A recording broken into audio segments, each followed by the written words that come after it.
സംസാരിക്കുന്നതിനായി നമുക്കേവർക്കും പ്രിയങ്കരനായ സിനിമാ താരം ശ്രീ ടോവിനോ തോമസിനെ ആദരവോടെ ക്ഷണിക്കുന്നു. അദ്ദേഹത്തിന്റെ പുതിയ ചിത്രമായ ഐഡന്റിറ്റി ഇപ്പോൾ തിയേറ്ററുകളിൽ വിജയകരമായി പ്രദർശനം തുടരുന്നു. ഭാവി പദ്ധതികൾക്കും വിജയാശംസകൾ.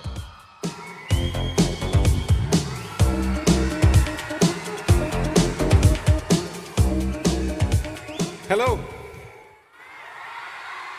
സുഖമല്ലേ എല്ലാവർക്കും? അത് മതി. വേദിയിലും സദസ്സിലും ഇരിക്കുന്ന വിശിഷ്ട വ്യക്തികളെ, ഈ ഗംഭീരമായിട്ടുള്ള കലാമേള സംഘടിപ്പിച്ച പ്രിയപ്പെട്ട സംഘാടകരെ, അധ്യാപകരും അനധ്യാപകരുമായിട്ടുള്ള മറ്റ് പ്രിയപ്പെട്ടവരെ, ഇതിലെ വോളണ്ടിയേഴ്സ്, ഇതിൻ്റെ ഓരോ കമ്മിറ്റിയുടെയും അംഗങ്ങളെ, എൻ്റെ പ്രിയപ്പെട്ട അനിയന്മാരെ, അനിയത്തിമാരെ, പൊതുവെ അങ്ങനെ ഭയങ്കരമായി സ്പീച്ച് പ്രിപ്പയർ ചെയ്ത് വരുന്ന സ്വഭാവം എനിക്കില്ല. എനിക്ക് ആ സമയത്ത് നമ്മുടെ ഔചിത്യബോധം ഉപയോഗിച്ച് എന്തെങ്കിലും സംസാരിക്കുക എന്നുള്ളതാണ് ഞാൻ ചെയ്യാറുള്ളത്. പക്ഷേ എനിക്ക് മുമ്പ് സംസാരിച്ച, ആസിക്ക് മുമ്പ് സംസാരിച്ച രണ്ടുപേർ ഭയങ്കരമായിട്ടുള്ളൊരു ഉത്തരവാദിത്വമാണ് ഞങ്ങൾക്ക് തന്നിട്ട് പോയത്. അവരുടെയൊക്കെ പ്രസംഗം ചുരുക്കി ഞങ്ങൾക്ക് പ്രസംഗിക്കാൻ കൂടുതൽ സമയം തരിക എന്നുള്ളത്. അതോടുകൂടി ഞാൻ ഓർത്തു വെച്ചിരുന്ന ഒരു 3-4 പോയിന്റ്സും മറന്നുപോയി ടെൻഷൻ അടിച്ചിട്ട്. എന്നാലും ഒരു 3-4 വെച്ച് അഡ്ജസ്റ്റ് ചെയ്യാം എന്ന് വിചാരിച്ച ആ 3-4 ഒരു 3 ആസിഫ് പറഞ്ഞു കഴിഞ്ഞു. അതോടുകൂടി കാലിയായിട്ടാണ് ഇവിടെ നിൽക്കുന്നത്. പക്ഷെ ഇന്നിവിടെ നിൽക്കുന്ന സമയത്ത് വളരെ സന്തോഷം തോന്നുന്നു, അഭിമാനം തോന്നുന്നു. സ്കൂളിൽ പഠിക്കുന്ന സമയത്തൊക്കെ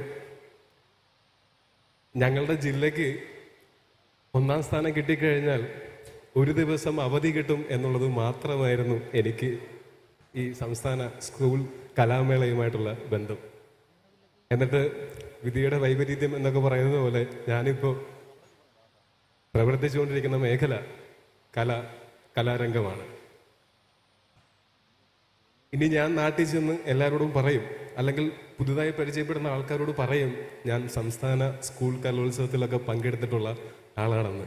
നന്ദി, എനിക്ക് അങ്ങനെ ഒരു അവസരം ഒരുക്കി തന്നതിന്. Thank you.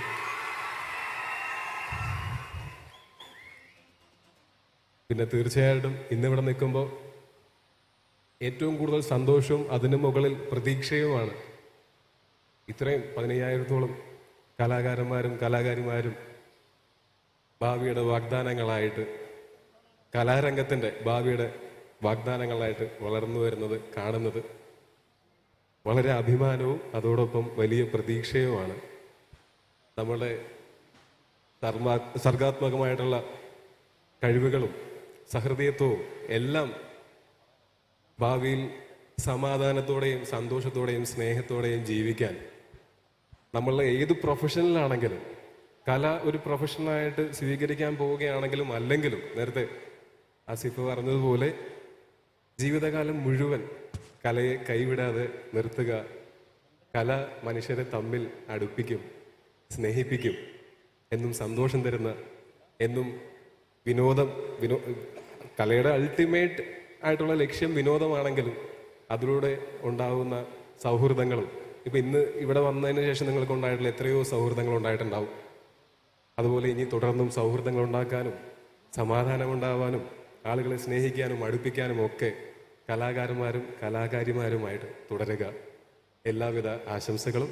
ഒപ്പം ഇവരെ ഏറ്റവും ഇന്ന് ഈ ചടങ്ങ് ഇവിടെ നടക്കുന്ന സമയത്ത് അഭിനന്ദിക്കപ്പെടേണ്ടതായിട്ടുള്ള ഒരുപാട് ആളുകളുണ്ട്. ഇതിൻ്റെ സംഘാടകരായിട്ടുള്ള നമ്മളുടെ ബഹുമാനപ്പെട്ട വിദ്യാഭ്യാസ വകുപ്പും ഇതിൻ്റെ നേരത്തെ പറഞ്ഞ പോലെ ഇതിൻ്റെ കമ്മിറ്റികളും നിരവധി കമ്മിറ്റികളും നിരവധി വോളണ്ടിയേഴ്സും വിദ്യാർത്ഥികളെയെല്ലാം പരിശീലിപ്പിച്ച് കൊണ്ടുപോകുന്ന ഗുരുക്കന്മാരും അവരുടെയൊക്കെ മാതാപിതാക്കന്മാരും എല്ലാവരോടും ഞാൻ എൻ്റെ അഭിനന്ദനങ്ങളും സ്നേഹവും അറിയിക്കുകയാണ്.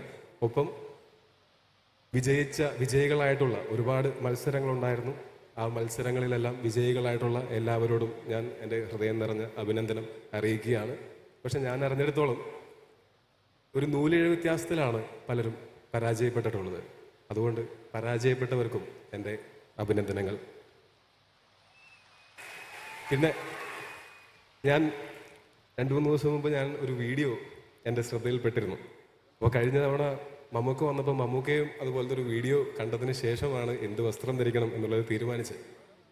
ഞാൻ ആ വീഡിയോ കണ്ടപ്പോൾ എനിക്കതിൽ ഏറ്റവും സന്തോഷം തോന്നിയത് ഞാൻ ഏത് വേഷത്തിൽ വന്നാലും കാണാൻ ഇഷ്ടമാണ് എന്ന് പറഞ്ഞു കേട്ടപ്പോൾ ഒരുപാട് സന്തോഷം തോന്നി. ഒരുപാട് നന്ദി, ഒരുപാട് സ്നേഹം. പക്ഷെ ആ കൂട്ടത്തിൽ കുറേ ആൾക്കാർ പറഞ്ഞു കറുത്ത ഷർട്ടും വെളുത്ത മുണ്ടും എടുത്ത് വന്നാൽ നല്ല രസമായിരിക്കുമെന്ന്. ഭാഗ്യവശാൽ എൻ്റെ കയ്യിൽ ഏറ്റവും കൂടുതലുള്ളത് കറുത്ത ഷർട്ടുകളായതുകൊണ്ട് എനിക്കത് വളരെ എളുപ്പമായിരുന്നു. വേറെ കുറച്ച് പേര് പറഞ്ഞു മോഡേൺ ആയിട്ടുള്ള വേഷത്തിൽ വരുന്നതാണ് ഇഷ്ടമെന്ന്. അവരെന്നോട് ക്ഷമിക്കുക, അടുത്ത തവണ എനിക്ക് ഇങ്ങനെ ഒരു ചടങ്ങിന് ഒരു ഇൻവൈറ്റ് കിട്ടുകയാണെങ്കിൽ തീർച്ചയായിട്ടും അവർക്ക് വേണ്ടി ആ മോഡേൺ വസ്ത്രങ്ങൾ ഇട്ടിട്ട് വരാൻ ശ്രമിക്കാം. എല്ലാവർക്കും പുതുവത്സരാശംസകൾ. ഈ വർഷത്തിലും ഇനി തുടർന്ന് അങ്ങോട്ടുള്ള വർഷങ്ങളിലും എല്ലാവർക്കും സന്തോഷവും സമാധാനവും സമ്പന്നതയും സംതൃപ്തിയും ജീവിതകാലം മുഴുവനും ഉണ്ടാവട്ടെ എന്ന് ആശംസിക്കുന്നു. എല്ലാവരോടും സ്നേഹം, എല്ലാവരോടും നന്ദി.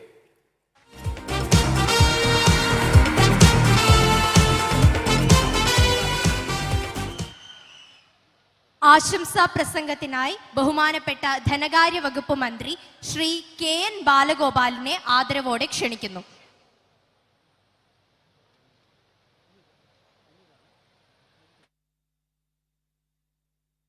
പ്രിയമുള്ള അധ്യക്ഷൻ, ഈ വേദിയിലും സദസ്സിലുമുള്ള വളരെ പ്രിയപ്പെട്ട അതിഥികളെ, പ്രിയമുള്ള അധ്യാപകർ, അനധ്യാപകർ, പ്രിയപ്പെട്ട വിദ്യാർത്ഥികളെ, സുഹൃത്തുക്കളെ, വളരെ സന്തോഷമുള്ള ഈ ചടങ്ങിൽ ഈ സന്തോഷത്തിൽ പങ്കുചേരുക എന്നുള്ളതാണ് ഞങ്ങളെല്ലാം കരുതുന്ന കാര്യം. ഏഷ്യയിലെ എന്നല്ല, ലോകത്തെ ഏറ്റവും പ്രധാനപ്പെട്ട ഒരു ഉത്സവമാണിത്. ഇന്നലെ അമേരിക്കയിൽ നിന്ന് വന്ന ഒരു സ്ഥാപനത്തിൻ്റെ മേധാവി സെക്രട്ടേറിയറ്റിൽ